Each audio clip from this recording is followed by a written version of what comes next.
The U.S.'s northern neighbors are considered one of the friendliest, politest, and most adorable folks on the planet.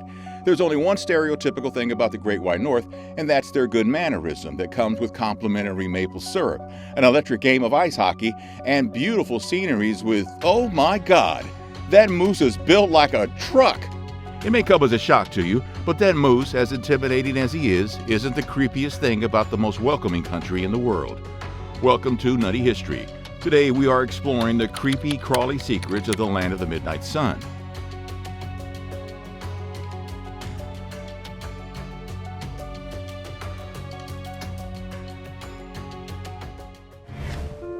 The Quebec City Winter Carnival. The second thing about their exquisite courtesy that comes to mind about Canada is the cold up there that is capable of freezing over hell. Back in the 16th and 17th centuries, when the country was known as Nouvelle France, family and friends would gather for a midwinter celebration to get rid of boredom in Quebec. Because you know, French Canada is the best Canada. This celebration included singing, dancing gigs, foot tapping, games, and of course, a massive feast. Over the centuries, this communal get-together evolved into an annual Grand City Snow Festival, Carnival de Quebec, or the Quebec City Winter Carnival, that opened up in 1894. But the modern festival that the city is known for came to be in 1955, when a group of businessmen from Quebec decided to revive and modernize the Quebec Winter Carnival to attract visitors and help promote the economic development of the region. In the midst of winter, Quebec City broods over the frozen St. Lawrence River. But the irrepressible spirit of French Canada is here, and the result is Canadian Carnival. The king of fun, Bonhomme Carnival, jails an offender who lacks the proper spirit, but the rest of Quebec is alive with it. One of the new attractions of the carnival that is scheduled in the deepest, darkest phase of the winter was Bonhomme Carnival. The happy-looking snowman was introduced as the official mascot and ambassador of the festival, and every festivity included. Dressed only in a red toque, black buttons on his shirtless torso, and ceinture fleshy or arrowhead sash, the character looks mighty impressive, rocking 7 feet tall and about a 400-pound heavy physique. The character is considered sort of a spirit animal of the city, and it has become a tradition that every mayor of the city gives Bonhomme the keys to the city. However, the darling of the city is not just its guardian angel, but is considered the monster as well. The character makes regular appearances throughout the festival, but the best chance to catch him is on the final float of the Sunday evenings, practicing his signature high kick moves, singing his hallmark song Salute Bonhomme, or in his house, the Ice Palace. Yes, the Ice Palace. The magnificent structure, made entirely of ice and snow, is decorated with elaborate carvings and ice sculptures. Still, not all people are fascinated by these ice figures, as many people find the emphasis on death and darkness in the themes of these statues quite disturbing. Especially if one is aware of the grim history of the ice castle, one would definitely find these sculptures and carvings in poor taste.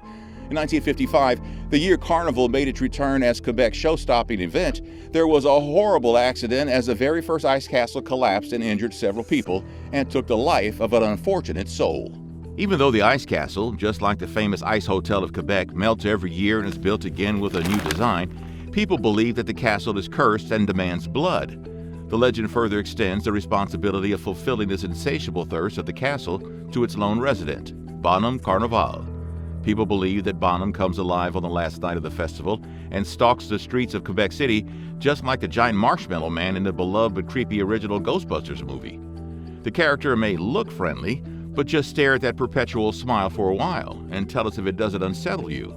They say Bonhomme hunts for lost younglings when he is prowling in the dark and takes them back to the ice castle, never to be seen again. Now, one might think the Quebec City administration would like to downplay this kind of eerie rumor, but no, they actually lean into it.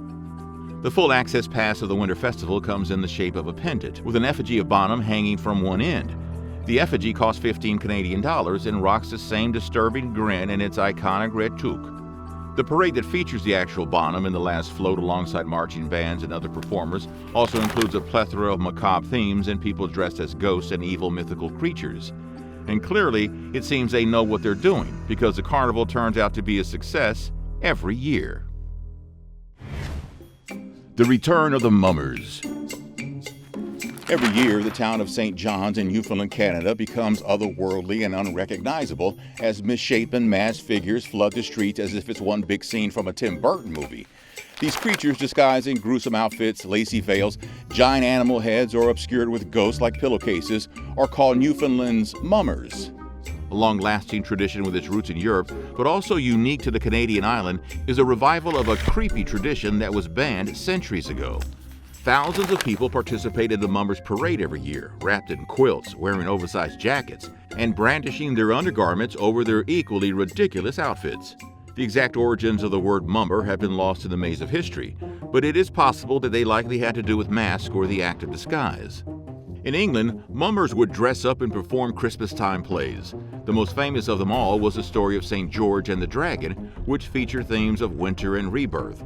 In some places, mummers' troops would also go from house to house to raise funds for the celebrations, kind of like as carolers do today. Mummering in Newfoundland began as a tradition about reversals. Men might dress as women and women might dress as men. Friends dressed in costume became strangers, and the odd creatures that visited in the night were revealed to be close friends. But then some people took it too far. Someone dressed a horse with actual bones, making it look like a hellish fiend, and in the 1800s, drunken parties became an excuse to harm and mug people while disguised. In 1860, a fisherman in Bay Roberts was found unalive, with axe wounds on his remains. Witnesses claim 3 masked men were responsible for it. This taint of an incident marred the Mummers Parade, and police began cracking down on mummers' activities. Now, mummers had to reveal their identity, define the soul of the festival, and mummering became an illegal activity without a permit. The public defied the decree and continued mummering without permits, which forced the government to outright ban the parade once and for all. Now, the ban didn't eliminate the tradition immediately. In urban areas, there was no more mummers parties, but out in the countryside, people would still get rigged up and go from house to house as there was far less police presence away from the cities. But as the 20th century rolled in, the general public's enthusiasm for dressing up in creepy costumes and obscure masks began to die. The fisheries collapsed, the economy changed, and migration meant that more of your neighbors might be actual strangers, who had no idea about the mummers and were less likely to let masked strangers in.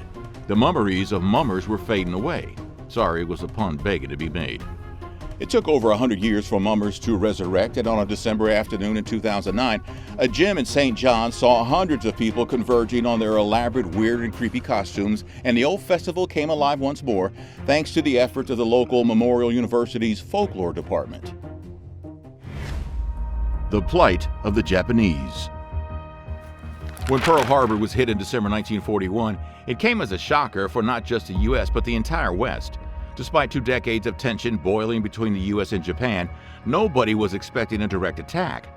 Canada was a part of the Allied forces, and the attack was a big setback in the 13 years of their effort to develop some diplomacy with Japan. As the year 1942 dawned on the Great White North, the Canadian government detained and dispossessed more than 90% of Japanese Canadians, somewhere between 19,000 to 24,000 people living in British Columbia. Using the War Measures Act, the Canadian government seized and sold their homes and businesses to pay for detaining them. Segregation wasn't new for Japanese Americans. Ever since the first Japanese person named Manzo Nagano landed in New Westminster from a ship in 1877, the European settlers in British Columbia tried to exclude people whom they considered to be undesirables. Laws were executed to keep Japanese people from working in the mines, to prevent them from voting, and to prohibit them from working on any project funded by the province. With Pearl Harbor, things only got worse. The Royal Canadian Navy impounded 1,200 Japanese-owned fishing boats. On the recommendation of the RCMP, Japanese newspapers and schools were voluntarily shut down to avoid riots. The following week, the British Columbia Security Commission was established. It implemented and carried out Japanese internment. On March 16, 1942, the first batch of detained Japanese Canadians were brought to Hastings Park in Vancouver. More than 8,000 detainees were processed through Hastings Park. Women and children were housed in the livestock building. All the property that could not be carried was taken into government custody. The rest were transported through trains to ghost towns in Kootenays such as Slocan, New Denver, Caslow, Greenwood, and Sandon. Some were offered to work on sugar beet farms in Alberta and Manitoba, where they would be able to keep their families intact.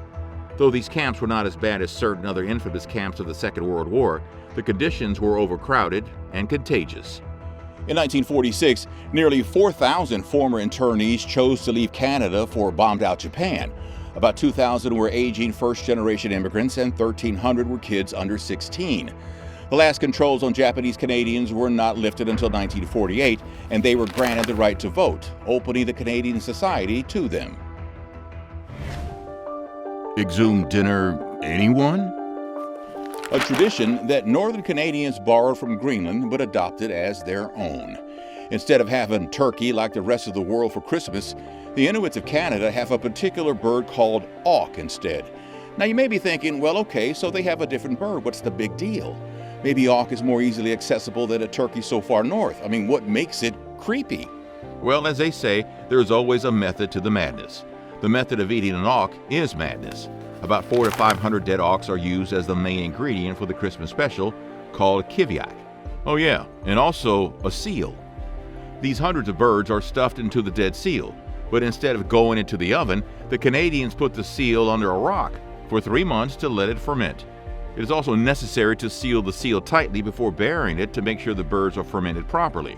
Oils are also applied to the skin of the seal to prevent maggots from infesting the carcass. I think I'm having a salad this year.